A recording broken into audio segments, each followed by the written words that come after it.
السلام علیکم ورحمۃ اللہ وبرکاتہ۔ وعلیکم السلام ورحمۃ اللہ وبرکاتہ۔ تمام تعریف اللہ کے لیے جو رب ہے عالمین کا،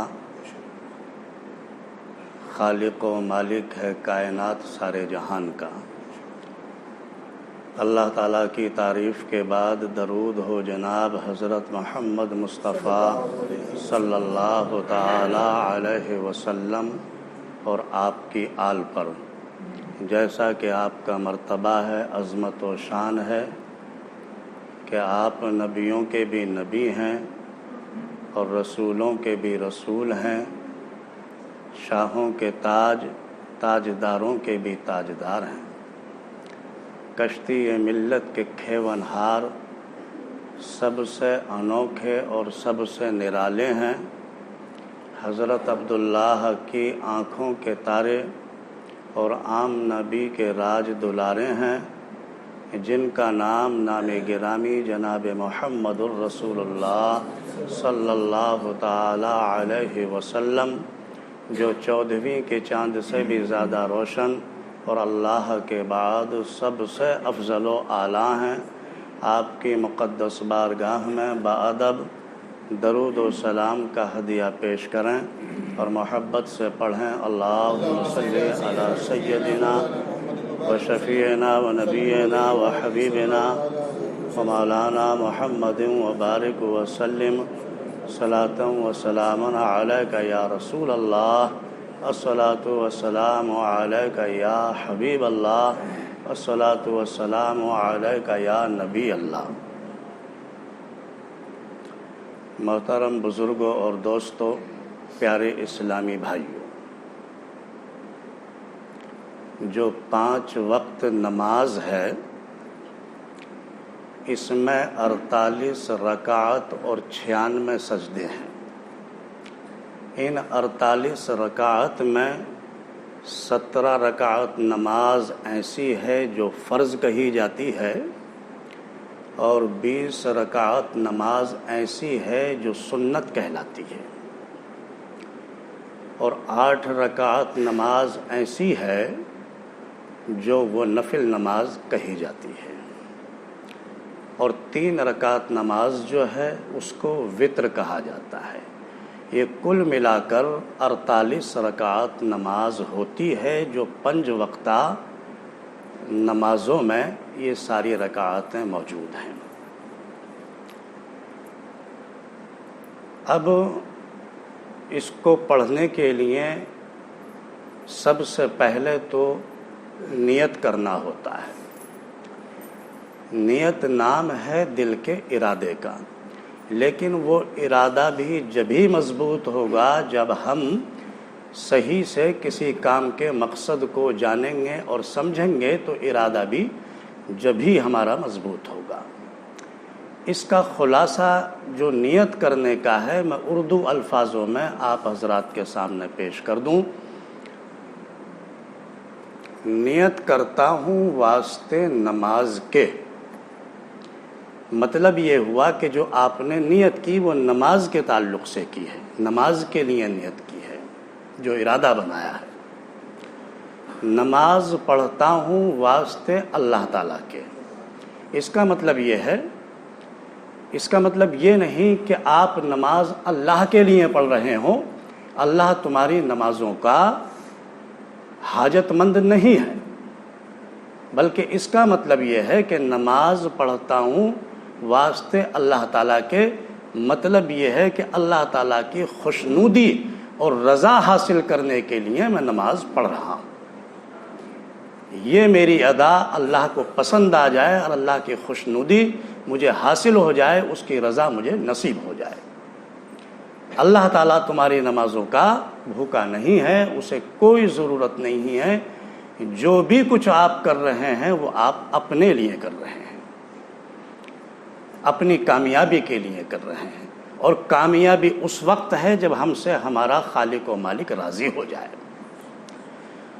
تو نماز کی جو نیت کی، نیت کرتا ہوں واسطے نماز کے، یعنی نماز کے تعلق سے ارادہ بنایا، اور نماز پڑھتا ہوں واسطے اللہ تعالیٰ کے، یعنی اللہ تعالیٰ کی خوشنودی اور اس کی رضا حاصل کرنے کے لیے۔ اب آگے جتنی بھی رکعت نماز ہے اس کا ذکر کرنا، 2 رکعت یا 4 رکعت یا 3 رکعت، اگر وہ فرض ہیں تو کہا جائے گا کہ 2 رکعت نماز فرض اللہ تعالیٰ کے، یا 4 رکعت نماز فرض اللہ تعالیٰ کے، یا 3 رکعت نماز فرض اللہ تعالیٰ کے۔ اور اگر وہ نماز نفلی نماز ہے تو اس میں بھی یہی کہا جائے گا کہ 2 رکعت نماز نفل اور نفل اللہ تعالیٰ کے۔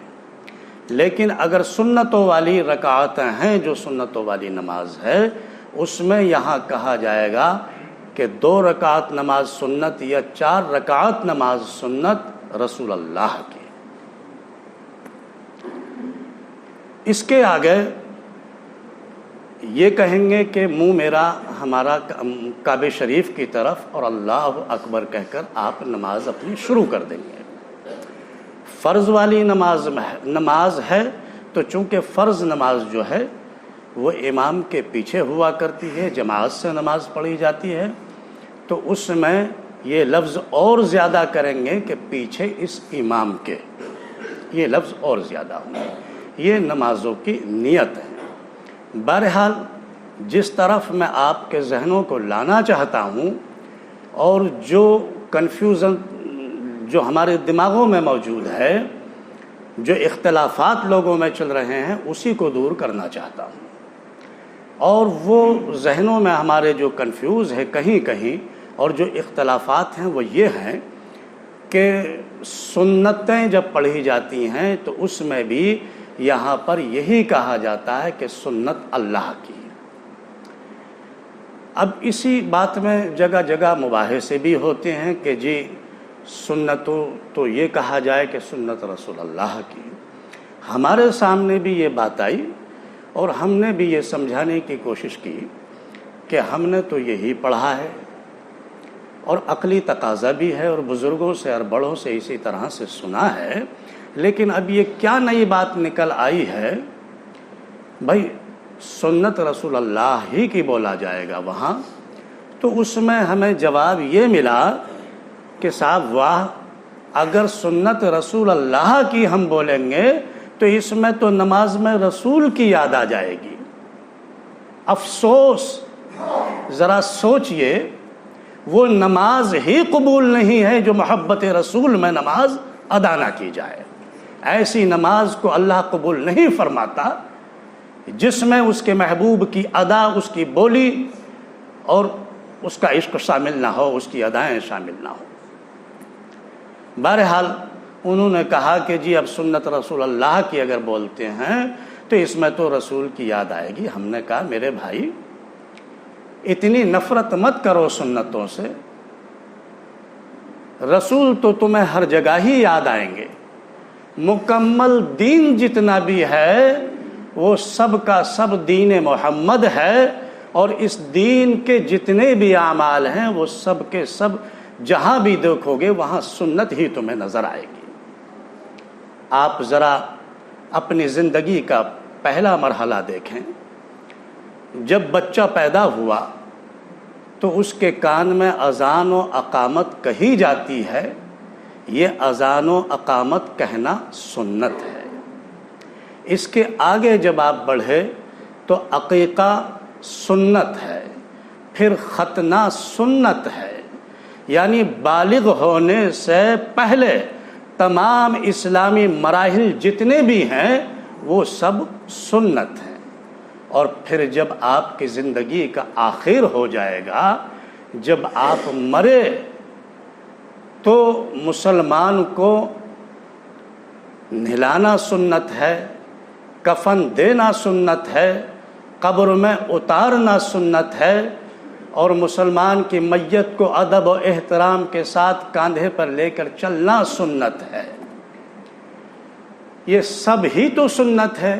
اگر تم سنتوں سے نفرت کرو گے، سنتوں سے اتنا دور بھاگو گے، تو مجھے بتاؤ تمہاری تو ساری زندگی ہی خراب ہو جائے گی، نہ تمہیں ابتدا ملے گی اور نہ تمہیں انتہا ملے گی، نہ آغاز ہی ملا نہ انجام ہی ملا، تم بیچ میں لٹک کر رہ جاؤ گے، نہ ادھر کے رہو گے نہ ادھر کے رہو گے۔ مگر ضد بھی انسان کی کہیں سے کہیں تک لے جاتی ہے۔ ضدی انسان کہنے لگا کہ جی ٹھیک ہے، ہمیں یہ عمل نہیں کرنے، اس طرح کی سنتیں نہیں کرنی جس میں رسول کی یاد آئے، ہم تو صرف فرض ہی پڑھیں گے جن سنتوں میں رسول اللہ بولا جا رہا ہے، ہم ان سنتوں کو ادا ہی نہ کریں گے، چونکہ ہم کرنا ہی نہیں چاہتے کہ جس میں رسول کی یاد آئے، ہم تو صرف فرض ہی پڑھیں گے۔ ہم نے کہا میرے بھائی ٹھیک ہے، اب اگر آپ اس پر اڑے ہوئے ہو تو چلیے آپ فرض ہی پڑھ لیں۔ اس مجمع کے اندر پڑھے لکھے لوگ موجود ہیں، اور میں جانتا ہوں کہ علماء کرام بھی موجود ہیں، ذرا مجھے بتائیں، یا اور لوگوں کو معلوم نہ ہو تو علماء سے پوچھ لیں کہ اس فرض نماز میں کتنا فرض ہے، اس فرض میں کتنا فرض ہے۔ علماء کرام تو جانتے ہیں، لیکن باقی لوگوں کو نہ پتا ہو تو علماء سے پوچھنے پر انہیں پتا چلے گا کہ 7 فرض ہیں۔ تکبیر تحریمہ کہنا فرض ہے، قیام فرض ہے، قرات فرض ہے، رکوع فرض ہے، سجدہ فرض ہے، اور قاعدہ اخیرہ جو آخری رکعت میں جو بیٹھک ہوتی ہے وہ فرض ہے، اور خروج بسنعہ یعنی بالقصد نکل جانا، نماز سے فارغ ہونا آخری رکعت میں درود و سلام کلام کے بعد میں، وہ فرض ہے۔ تو یہ 7 فرض ہیں، فرض نماز میں بھی یہ 7 فرض ہیں۔ اتحیات پڑھنا فرض نہیں ہے، ثنا پڑھنا فرض نہیں ہے، سورہ فاتحہ پڑھنا فرض نہیں ہے، سبحان ربی العظیم پڑھنا فرض نہیں ہے، سبحان ربی الاعلیٰ کہنا بھی فرض نہیں ہے۔ ذرا سوچئے کہ آپ نے سنتوں سے منہ موڑا، سنتوں سے نفرت کی تو ثنا کی توفیق تم سے چھین لی گئی، سنتوں سے تم نے نفرت کی تو سورہ فاتحہ کی برکتوں سے تمہیں محروم کر دیا گیا، رکوع میں سبحان ربی العظیم کی برکتیں بھی حاصل نہ کر سکے، اور سجدے میں سبحان ربی الاعلیٰ بھی نہ کہہ سکے۔ یہ میرے رسول کی سنتوں کی برکتیں ہیں جو سورہ فاتحہ کی برکتوں سے مالا مال ہو رہے ہو، جو ثنا کی توفیق تمہیں نصیب ہو رہی ہے، رکوع میں سبحان ربی العظیم اور سجدے میں سبحان ربی الاعلیٰ اللہ کی بڑائی بول رہے ہو، یہ سب میرے رسول کی سنتوں کی برکت ہے۔ لیکن ہم نے کہا کہ ضد بھی انسان کو کہیں کا کہیں پہنچاتی ہے۔ کہا کہ جی ٹھیک ہے، ہم صرف ایسی ہی نماز پڑھ لیں گے، اللہ اکبر کہہ کر قرات پڑھی، رکوع میں چلے گئے، کچھ نہ پڑھا، کھڑے ہو گئے، سجدے میں چلے گئے، کچھ نہ پڑھا اور پھر بیٹھے، پھر سجدہ کیا، کچھ نہ پڑھا اور پھر کھڑے ہو گئے۔ ضد پر جب انسان اڑ جاتا ہے تو پھر وہ اچھا برا نہیں سوچتا۔ ہم نے کہ میرے بھائی ٹھیک ہے، ذرا سوچئے کہ جب تم اس طرح کی نماز پڑھو گے، کھڑے ہوئے اور بیٹھے اور بیٹھے اور کھڑے ہوئے، کھٹا کھٹ نماز پڑھ رہے ہیں، آپ رکوع میں چلے گئے بغیر کچھ پڑھے ہوئے کھڑے ہو گئے، سجدے میں چلے گئے بغیر کچھ کہے ہوئے اور سجدے میں کچھ نہ پڑھ کر کے کھڑے ہو گئے، آپ کھٹا کھٹ اٹھ رہے ہیں، بیٹھ رہے ہیں، آپ تو نماز پڑھ رہے ہیں، لیکن دیکھنے والا سمجھ رہا ہے کہ یہ جناب ورزش کر رہے ہیں۔ عجیب ہے تمہاری اس نماز کا حال۔ میرے بھائی کچھ تو سمجھو۔ لیکن ضدی انسان کہنے لگا وہ ہمیں سب کچھ منظور ہے، لیکن ہم صرف اسی توحید پر قائم رہیں گے جہاں اللہ ہی کا ذکر ہو، رسول کا کوئی ذکر، رسول کی کوئی یاد ہی نہ آ سکے۔ ہم نے کہا ٹھیک ہے بھائی، اگر تم ایسا ہی چاہتے ہو تم ایسی ہی نماز پڑھتے رہو، لیکن ذرا مجھے بتاؤ کہ یہ قیام رسول نے کر کے دکھایا تھا یا خدا نے آ کر دکھایا تھا؟ یہ رکوع رسول نے کر کے بتایا تھا یا خدا نے آ کر کے یہ رکوع تمہیں کر کر بتایا ہے؟ یہ سجدہ رسول نے کیا ہے یا خدا نے آ کر کیا ہے؟ ارے یہ سب ادائیں تو رسول ہی کی نظر آ رہی ہیں۔ تو سنو، غور سے سنو پیارے اسلامی بھائیوں، اللہ تعالیٰ کو یہ منظور ہے کہ یہ ضدی انسان اگر میرے محبوب سے نفرت کرنا چاہے، آپ کی سنتوں سے دور بھاگنا چاہے، تو اللہ تعالیٰ نے کچھ اداؤں کو اپنے محبوب کی فرض قرار دیا ہے کہ فرض کے نام سے تو ہر حال میں اس کو وہ ادائیں کرنی ہی ہوں گی جو میرے محبوب کی ادائیں ہیں۔ رب کو منظور یہ ہے کہ ادا میرے محبوب کی ہو اور عبادت میری ہو۔ محترم بزرگوں اور دوستو، پیارے اسلامی بھائیوں، عقل سے کام لو، مکمل محنت، مکمل دین جو ہے یہ رسول اللہ کا دین ہے۔ دین محمدی پر چلنے کے لیے ہمیں رسول کی اداؤں کو اپنانا پڑے گا، اور رسول کی اداؤں کو جب اپنائیں گے، رسول کی اطاعت ہی خدا کی اطاعت ہے، رسول سے محبت کرنا ہی خدا سے محبت کرنا ہے، اسی میں ہماری کامیابی ہے۔ سمجھو اور اچھی طرح سے